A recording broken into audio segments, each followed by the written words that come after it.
ગાંધીનગરમાં લેટ લતીફ સરકારી બાબુઓની માટે સરકારે પરિપત્ર જાહેર કર્યો છે। ટ્રાફિકના નામે 10 મિનિટની છૂટછાટ આપવાની શરતે મહિનામાં 3 કે તેથી વધારે વખત કચેરીમાં સવારે 10 વાગ્યાને 40 મિનિટ પછી આવતા અને સાંજે 6 વાગ્યાને 10 મિનિટ પહેલા કચેરી છોડતા જે અફસરાનાઓ છે તેના પગાર કાપી લેવાનો આદેશ કરવામાં આવ્યો છે। હકીકતમાં સરકારી ઓફિસમાં આવવાનો સમય સવારે 10:30 વાગ્યાનો છે અને ઓફિસ છોડવાનો સમય સાંજે 6 વાગ્યાને 10 મિનિટનો છે। આમ છતાંય અમદાવાદથી આવતી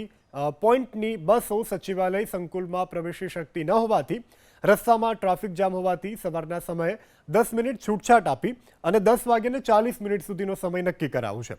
જેમાં નિયમિતતા જાળવવા સૂચન હોવા છતાં પણ તેનું પાલન નથી થતું અને આથી જે અધિકારી કે કર્મચારી એક મહિનામાં 3 વખત કચેરીમાં સવારે 10 વાગ્યાને 40 મિનિટ પછી આવનાર કે સાંજે 6 વાગ્યાને 10 મિનિટ પહેલા કચેરી છોડશે તો તેને અડધા દિવસની પરચુરણ રજા કાપી લેવાશે અને જો આવું વારંવાર કરનાર હશે તો તેની સામે શિસ્ત વિષયક કાર્યવાહી પણ થશે।